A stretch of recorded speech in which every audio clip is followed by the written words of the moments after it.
किया जा रहा है। ये पाकिस्तान का पुतला है और जिस तरह से पाकिस्तान समर्थित आतंकवादियों ने लगातार कश्मीर घाटी में इस तरह से पॉलिटिकल किलिंग्स को अंजाम दिया है, जिससे पहले हमने ढाका पर हमला किया, उसके बाद पर भी हमला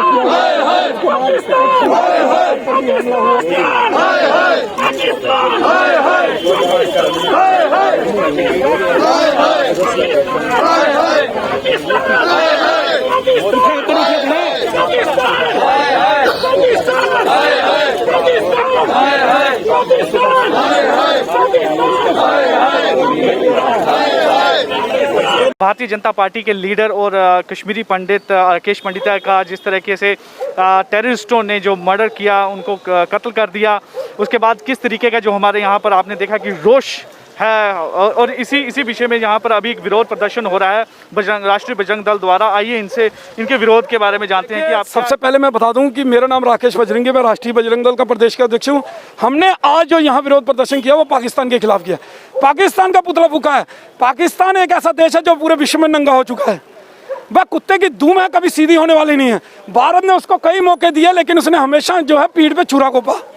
तो इसलिए वो किसी भी जो दया के लायक नहीं है, विश्वास के लायक नहीं है, इसलिए केवल उसको मार चाहिए और कुछ नहीं। क्योंकि जिस प्रकार से कल की घटना है, जो एक कश्मीरी पंडित त्राल से चेयरमैन थे म्यूनसिपैलिटी के, शायद भाजपा के कार्यकर्ता थे, उनको जिस प्रकार से निर्मम गोलियां मार कर हत्या, उनकी निर्मम हत्या कर दी गई। देखिए सामने एक समुदाय को बार बार जो है टारगेट किया जा रहा है। इससे पहले लॉकडाउन से कुछ दिन पहले एक व्यापारी जो जम्मू का वहाँ पर प्रगाल ग्रुप था, उन्होंने वहाँ पर व्यापार करने की कोशिश शुरू की और उनके घर में गोलियां जो हैं, और उन पाकिस्तान का जो डॉन अखबार है उसके अंदर लपेट के वो अखबार यहाँ कैसे आया हिंदुस्तान में, ये ढूंढना पड़ेगा। बीच के जो हमारे देश के अंदर के गद्दार हैं, जो देश से के लिए देश के खिलाफ अंदर से गद्दारी कर रहे हैं, उन लोगों को भी सामने लाना पड़ेगा। तो हम सरकार से, आज केंद्र सरकार से भी ये मांग कर रहे हैं कि पाकिस्तान जो है वो जूते की भाषा समझने वाला देश है, उसको केवल जूते मिलने चाहिए और उसको कुछ नहीं। और जो लोग ये आतंकवादी जब घेरे में आते हैं, सरेंडर पॉलिसी कहते हैं, उनको छोड़ने की जो पॉलिसी इन्होंने रखी है वो भी नहीं होनी चाहिए। वो भी हम मांग कर रहे हैं कि ऐसी कोई पॉलिसी जो है हमें नहीं चाहिए देश में। ये पूरे देश में आप सर्वे कराइए, पहले देश, आप देश के नुमाइंदे हैं, देश से जीते हुए हैं, देश से सर्वे करवाइए पूरे लोगों से कि वो लोग क्या चाहते हैं, उसके बाद आप फैसला लीजिए। लेकिन आप खुद वहाँ पर बैठे कैबिनेट में अपने फायदे के लिए ये फैसले थोप देते हैं लोगों के ऊपर। ऐसे नहीं होना चाहिए, क्योंकि ये आतंकवादी जिन्होंने देश के खिलाफ विद्रोह किया, देश के खिलाफ जिन्होंने हमारे सेना, पैरामिलिट्री फोर्सेस और पुलिस के जवानों को शहीद किया, ऐसे लोगों को केवल गोली मिलनी चाहिए, गोली के अलावा कुछ नहीं।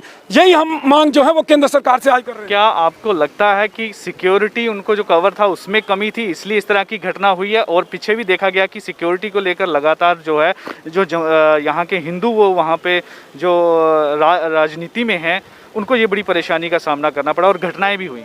देखिए आईजी विजय कुमार कश्मीर से जो है, उन्होंने कहा कि इनको 2 PSO जो है वो अलर्ट थे। अब ये जांच का विषय है कि वो खुद लेके नहीं गए या PSO वहां पर आए नहीं, ये तो जांच का विषय, वो अपने आप जो है जांच के विषय में सामने आएगा।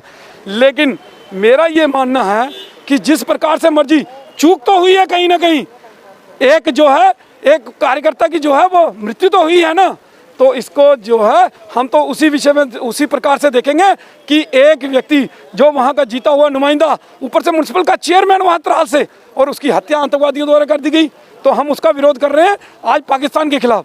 तो हम केंद्र सरकार से एक ही मांग कर रहे हैं कि आप इसको जो है पाकिस्तान को सबक सिखाइए।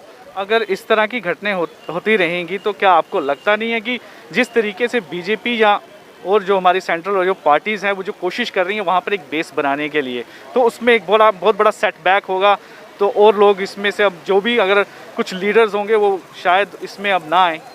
देखिए सबसे पहले तो मैं बता दूं, जो कश्मीर की पार्टी है ना, वो आतंकवाद खत्म होने देने वाली नहीं है। उन्होंने आतंकवाद जो है वो पनपाया है जम्मू कश्मीर में और वो खत्म नहीं होने देंगी। लेकिन केंद्र में जो पार्टी है ना, उनको एकजुट होना चाहिए, लेकिन वो अपनी डफली, अपना राग अपनाते रहते हैं। उनको देश से कुछ लेने देने नहीं है, उनको केवल अपनी कुर्सी से मतलब है। लेकिन जब तक वो एक नहीं होंगे, संगठित नहीं होंगे, हम बार बार जब पूरे देश से वो अपील कर रहे हैं कि इकट्ठे होइए, संगठित, खुद संगठित क्यों नहीं होते?